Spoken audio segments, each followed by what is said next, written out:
सौभाग्य है कि आपसे मुलाकात हुई। और केशव जी हमारे बीच में हमेशा कड़ी बनते हैं सबसे मिलवाने के लिए, उनको विशेष धन्यवाद।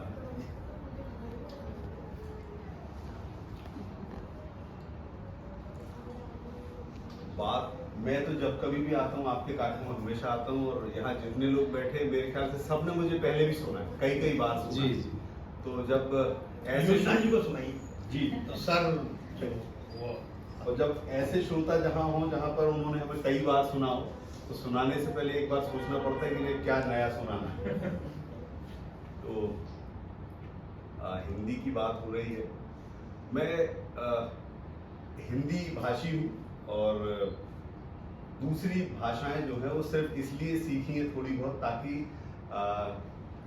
किसी से बात करते समय जो हिंदी नहीं जानता वहाँ हम अपना काम निकाल लें, बस उतनी सीख रखी। बाकी हिंदी में ही सोचते हैं, हिंदी में लिखते हैं, हिंदी में पढ़ते हैं। और मैं मंच से जुड़ा हुआ व्यक्ति हूँ, तो पिछले लगभग 25 सालों से मंच पे प्रोग्राम कर रहा हूँ। मैं हिंदी भाषा में ही सुनाता हूँ।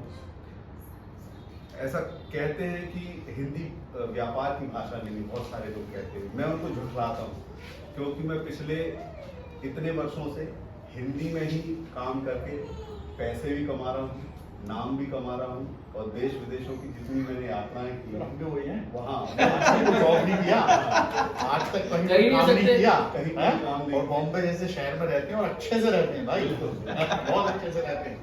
तो हिंदी बहुत अच्छी भाषा है, और व्यापार की भाषा भी है, और एक दूसरे को जोड़ने की भाषा भी है, और इसमें बड़ा अपनापन होता है इस भाषा में। और यहाँ पर एक चीज अच्छी होती है कि संबोधन में हमारे पास बहुत सारे शब्द होते हैं, और भाषाओं में एक आधी शब्द होता है। अंग्रेजी में अगर किसी सामने वाले को बोलना तो यूं ही बोलना है, चाहे फिर वो बेटा हो, पापा जी हो, मम्मी जी हो, कोई भी हो।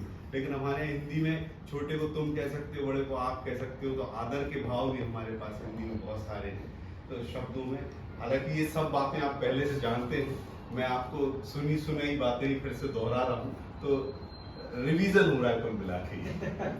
लेकिन मैं उन लोगों से परेशान हूँ जो जानते हैं हिंदी, लेकिन फिर भी जानबूझकर अंग्रेजी में बात करते हैं, और ये जानते हुए भी सामने वाला भी हिंदी भाषी, उससे भी अंग्रेजी में बात करते हैं। ऐसे लोग जो है ना, ये हमारी भाषा के दुश्मन है। तो दया के बात तो और हिंदी की हमने कभी कोई वकालत नहीं करनी चाहिए जी, कि क्योंकि वकालत हमेशा कमजोर लोगों की जाती वाह, क्या बात है। मैं तो इस बात के बहुत सख्त खिलाफ हूँ कि जो ये आदमी बोलता है ना कि हिंदी ये कर रही है, वो कर रही है, मैं तो बताने की भी जरूरत नहीं महसूस करता जी, क्योंकि बताया भी कमजोर लोगों के बारे में जाता है। बिल्कुल सही बात। आप हिटलर के बारे में क्या बताओगे, आप किसी बहादुर बड़े आदमी के बारे में क्या बताओगे, इतना मजबूत है। हमारी हिंदी बहुत मजबूत है। बिल्कुल सही बात। और इनकी कविताओं को देख के लग रहा है कि अभी 1000, 2000, 5000 साल तक कलम ऐसी चलती रहेगी। बचपन से हमने हिंदी का ही खाया। हाँ, तो मैं तो अपनी एक लाइन में बात बोलूं, 9th स्टैंडर्ड में थे हम, तभी से पैसा कमाने लगे थे लिखकर बोल रहा हूं मैं। और हमें तभी से पता था हमें कोई काम करने की जरूरत नहीं है, हम इसी से पैसा कमाएंगे। क्या बात है। ये बॉम्बे ये जैसे जो शहर आपका जो में उत्साह है ना, ये लोगों को प्रेरणा देगा। हमने आज बॉम्बे जैसे शहर में, मैं ये सुनाने के लिए नहीं बोल रहा हूँ, नहीं, प्रेरणा देगा सर देने के लिए, हिंदी की ताकत देने के लिए बोल रहा हूँ। हमने करोड़ों कमाए हैं, करोड़ों मतलब करोड़ों। हमारी पिछले साल की रॉयल्टी भी सब करोड़ों में है, मैं अपनी बात बोल रहा हूँ। क्या बात, समझिए, सिर्फ लिखी हुई चीजों की। तो आज इतना पैसा है, मैं सिर्फ लोगों को उत्साह दिलाने के लिए बोल रहा हूँ, बाकी किसी अलग वजह से नहीं बोल रहा हूँ। कि हमने कोई भी, तो इसके लिए कमजोर, मुझे तो बहुत खराब लगता है जब हम हिंदी की वकालत करते हैं। तो मुझे लगता है यार तुम नहीं कमा रहे हो, यानी तुम्हारे अंदर कुछ कमी होगी। नहीं, तो उस कमी को सुधारो मेरे भाई, क्योंकि अंग्रेजी में भी हर आदमी जेम्स हेडली चेज या डायल नहीं बनता, नहीं होता। तो वहां पे भी लोग स्ट्रगल करते हैं, वहां पे भी छपने के लिए संघर्ष है। तो लेकिन वहां पर भी ये लोग निकल के आते हैं, कोई चेतन भगत बनता है, कोई मिस्टर बाटी बनता है, हर आदमी वहां पे भी नहीं बनता। तो इसका मतलब ये नहीं है कि ये मानने लगे कि नहीं अंग्रेजी में लिखा नहीं जा रहा है, अंग्रेजी में पढ़ने वाले नहीं है। भाई हर भाषा में पढ़ने वाले हैं। आपने किस मुकाम तक खुद को लेके जाते हो वो जरूरी है। नहीं, बहुत सही बात है। मैं बस उन लोगों से बोलना चाहता यानी हूँ, आपने मेरे मन की बात बोली थी, कहीं इसके लिए उत्साह को रोक नहीं सका ना।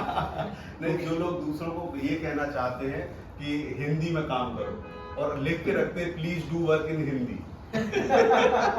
मैं उन लोगों के लिए बोलना चाह रहा हूँ। हाँ, नहीं, सही बोल रहे हो आप। हाँ। मैं एक लाइन और बोल दूं यहीं पे कि मैंने पिछले शायद 2-3 आयोजन पहले बोली थी, यहाँ पर मेरी आज की डेट में बहुत सारी ऑडियो बुक्स बन रही हैं।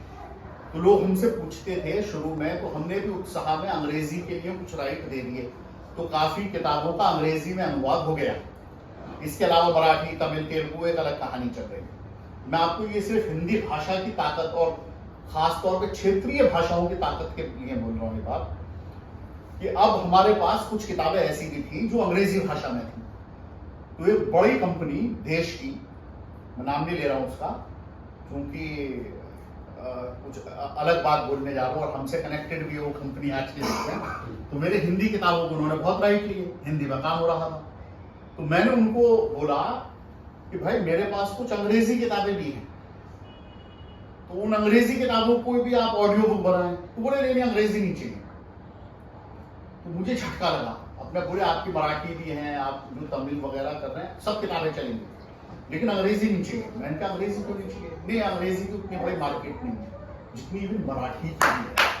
तो मैं बोलता हूँ लोगों को ताकत पता नहीं है, क्योंकि वहां तक आए ही नहीं है लोग। ये बात सही है, वहां तक पहुंचे नहीं है, तो लोगों को पता ही नहीं है। आज तमिल, तेलुगु, और सर हर भाषा बहुत मजबूत है और हर भाषा में लोग, यानी भारत बहुत मजबूत है सर हर भाषाओं में कोई प्रॉब्लम ही नहीं है। हमने मैं तो सिर्फ हिंदी की बात नहीं कर रहा हूँ, आज तमिल में लोग बहुत पढ़ने वाले हैं, तेलुगु में लोग बहुत पढ़ने वाले हैं, मलयालम बहुत पढ़ी जा रही है, सुनी जा रही है, देखी जा रही है, और वेब सीरीज बहुत बन रही है। आज हम इतने ताकतवर हो गए हैं कि हम किसी भी भाषा में काम करें सर, चिंता की बात ही नहीं है। अगर आपकी कहानी में, आपकी किसी भी काम में दम है, तो अनुवाद तो अपने आप हो जाएंगे। अनुवाद से क्या करना, अमित जी, आप आज के लेखकों के लिए एक ऊर्जावान व्यक्तित्व हैं। ये रियलिटी बोल रहा हूँ, इसमें कोई सर आज की डेट में अनुवाद होना और विश्व स्तर पे पहुंचना बहुत इजी काम है, बहुत ज्यादा इजी काम है, इतना इजी काम हो रहा है। आइए कविता पढ़ेंगे आप, कुछ आपका सुनाइए सर, एक आध तो सुनाइए सर, मनोरंजन पे थोड़ा हंसा दीजिए, फिर उनकी कविता से समापन करते हैं। जी बिल्कुल, थोड़ा हंसा दीजिए बस। हाँ, ये क्या गलत गली में घुस रहे थे। अब ये जिस गली में घुसेंगे वहां इन्हें रोक ही नहीं सकते। अपनी गली में घुसेंगे, अपनी गली में घुसेंगे, अपनी गली में घुसेंगे, गलती से हमारी गली में घुस गए। आइए ना सर, आइए ना, प्लीज आइए। सॉफ्टवेयर इंजीनियर है ना, तो दैट्स ठीक। हाँ जी, वो स्वागत। क्या है कि अभी दो दिन पहले ही हिंदी साहित्य के, हाँ बैठ, हिंदी साहित्य में जिन्होंने व्यंग को विधा का दर्जा दिलाया, पहले व्यंग को विधा का दर्जा नहीं था, और व्यंग लिखने वालों को ऐसे ही समझते थे, उनको समझते नहीं थे क्या है, लेकिन व्यंग को विधा का दर्जा दिलाने वाले एक मात्र हिंदुस्तान के बड़े राइटर जिनको मैं बहुत पसंद करता हूँ, मेरे बिल्कुल पसंदीदा लेखक है श्री हरिशंकर प्रसाद। उनकी अभी पुण्यतिथि थी 2 दिन पहले, तो मुझे उनकी एक रचना याद आ रही। उनकी रचनाएं ऐसी होती हैं कि मैं जब 8वीं क्लास में पढ़ता था तो किताब में, हमारे कोर्स में भी उनकी कुछ रचनाएं थी कि समय पर ना मिलने वाले, टेलीफोन, 2 नाक वाले लोग, इस तरह की रचनाएं हम पढ़ते थे। मैं स्कूल से भाग के लाइब्रेरी में जाके उनकी जो बाहर रचनाएं थी कोर्स के बाहर की, वो भी पढ़ता था। मुझे इतना शौक था पढ़ने का, और जब मैं पढ़ता था तो पूरा व्यंग कभी पूरा नहीं पढ़ पाता था, एक पैराग्राफ पढ़ के मैं थोड़ी देर बंद करके हंसता था बेहद, क्योंकि इतना मजेदार चुटीला होता था उनका व्यंग और बड़ी हंसी छूटती थी उसको पढ़। उनका एक व्यंग छोटा सा मैं आपको सुनाना चाहता हूँ, वैसे मुझे बहुत सारे याद हैं, आप अगर कहेंगे तो एक आध और सुना दूंगा। एक छोटा सा व्यंग सुनाता हूँ मैं। ये व्यंग है जिसका टाइटल था कुत्तों की लड़ाई। एक आदमी अपने घर से अपना पालतू कुत्ता चैन में बांध के घुमाने बाहर निकला।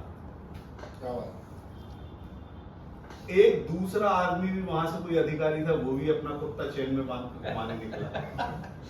अब दोनों अपने अपने कुत्तों को घुमा रहे थे चलते चलते अचानक इस साहब के कुत्ते ने उस साहब के कुत्ते को भौंक दिया। वो वाले साहब चिढ़ गए, बोले ये कहाँ का कुत्ता पाल रखा है आपने, इसकी तो कोई नस्ल ही नहीं है ढंग की, और इसने भौंक रहा है चलते हुए, और हमारा कुत्ता देखो कितना शरीफ है और कितना नस्ल वाला है, देखो आप उसको, उसकी तमीज देखी, उसने जवाब भी नहीं दिया। तो वो साहब बोला आप मुझसे इस तरह से बदतमीजी से बात नहीं कर सकते, और आप मेरे कुत्ते को ऐसा नहीं बोल सकते। चोर कुत्ता होगा आपका, बेनस्ल कुत्ता होगा आपका, और आपका कुत्ता क्या, आप खुद की नस्ल का कुछ पता नहीं है। मेरे से फालतू बात मत करना, आप मुझे जानते नहीं हो। अब दोनों की लड़ाई हो रही, भीड़ लग गई, इकट्ठे हो गए लोग। किसी ने पूछा क्या हुआ, तो एक ने बताया कुछ नहीं, कुत्तों की लड़ाई हो गई। वाह वाह वाह, नाम इन्होंने करेक्ट ले दिया, बहुत बढ़िया। तो उनकी रचना इतनी मजेदार होती है। एक और आप जी बिल्कुल, एक और सुना देता हूँ। अपना सुनाओ, परसाई जी का कुछ अपना सुनाइए सर। अच्छा, अपना सुना दे। मैं अपना भाषा के ऊपर जर्मनी गए कि नहीं आप? हाँ? आसपास जर्मनी कभी शो आपको? नहीं, जर्मनी आसपास हुए होंगे। जर्मनी गया होता तो मेरा रंग बदल जाता, क्योंकि जर्मनी के रंग बड़े प्रसिद्ध है, ऐसा कहा जाता है। Actually, यहाँ पे सब लोग काला सफेद ही पहनते हैं। अच्छा, नहीं ऐसा मैंने काला सफेद किया है। पहन के करीब ज्यादातर 25 से ज्यादा देशों में गए। जैसे आपने भी नहीं, मैं तो आज ऐसे क्या है? काला सफेद ही है। है। 25 से ज्यादा देशों में आपके घाटों हो चुके हैं। 25 से ज्यादा। विदेश वाले भी बुला लेते हैं, क्योंकि उनको भ्रम हो जाता है मुझे देखकर। मैं जैसे ही टेलीविजन पे आया और पूरी दुनिया ने मुझे देखा, तो अफ्रीका वालों ने भी देख लिया। वो देखते ही बोले ये गलती से हिंदुस्तान पहुंच गई तो अपने जैसा देखा। तो उन्होंने मेरा कार्यक्रम रख लिया साहब वहाँ केप टाउन डरबन। जब मैं वहाँ कार्यक्रम करने पहुंचा तो मुझे देख के आयोजक बोला यार एक चीज बताओ दाहिया जी, आपकी आंखें देख के लग रहा आप चीनी, बाल देख के लग रहा नेपाली, कलर से अफ्रीका वाली लग रहा है, भाषा से हिंदुस्तानी लग रहे हो, आखिर आप हो क्या? अब हिंदुस्तान का आदमी किसी की बात कभी खाली नहीं जाने देता। मेरा जवाब पसंद आया तो देखना, आप ताली बजाना सुन। मैं जैसे ही उन्होंने कहा कि आपकी आंखें चीनी जैसी है, बाल नेपालियों जैसे, कलर अफ्रीका वालों जैसा, भाषा हिंदुस्तानियों जैसी है, आखिर आप क्या हो? मैंने कहा आपको अभी भी समझ में नहीं आया, संयुक्त राष्ट्र संघ में ही हूं।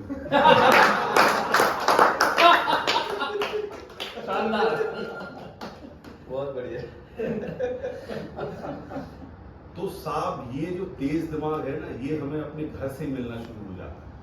हाँ, आप देखो आजकल जो बच्चे हैं, अब हमारा बचपना था तब अलग टाइप का माहौल था, आप कुछ अलग है। आजकल एक कार्यक्रम ऐसा है, आजकल बच्चे बहुत इंटेलिजेंट हो रहे हैं। हम जब छोटे थे तो हमको 100 तक की गिनती मार मार के सिखाते थे, 100 तक गिनो, और हम 89 पे अटक जाते थे। फिर समझ में नहीं आता था 80 बोलना है 90 बोलना है। और ये आजकल के बच्चे 100 तक की गिनती तो टीवी का चैनल बदल बदल के सीख लेते हैं। ऊपर से इनके पास लैपटॉप है, कंप्यूटर है, मोबाइल, आप इनसे कुछ पूछो ही उसका जवाब नहीं देते, आपके क्वेश्चन के ऊपर क्वेश्चन ठोक देते। मैंने एक बच्चे से पूछा, मैंने कहा बेटा एक चीज बताओ, ये गर्म तवे में जब कॉर्न फूट के पॉपकॉर्न बनता है बेटा, तो ऐसा उछलता क्यों है? तो बोलता है अंकल आप उस पर बैठ के देखो समझ। अद्भुत बच्चे हैं साहब, और सब अपने हिसाब से बात करते हैं, अपने हिसाब से बात करते हैं। वो एक लड़का है मुंबई का, वो मेरे साथ एक दिन घूमने चला गया फिल्म सिटी, वहाँ जंगल है बहुत सारा। तो हम गांव के आदमी, हमने सब देखा हुआ है, पशु पक्षी पहचानते हैं। वो नहीं जानता था, उसने पेड़ पे देखा, बोले उधर भैया ये कौन सा पक्षी बैठा है? मैंने ध्यान से देखा, मैंने कहा भाई ये किंगफिशर है। तो मुझसे पूछता है ये माइल्ड है कि स्ट्रॉन्ग? सबका अपना अपना तरीका होता है बात करने का। ये बच्चे अद्भुत बात करते हैं आजकल, क्या पूछेंगे क्या जवाब देंगे कोई भरोसा नहीं। बहुत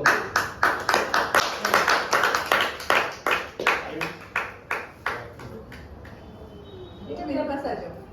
आइए ये कभी नहीं आज होती है, कभी नहीं होती है ये।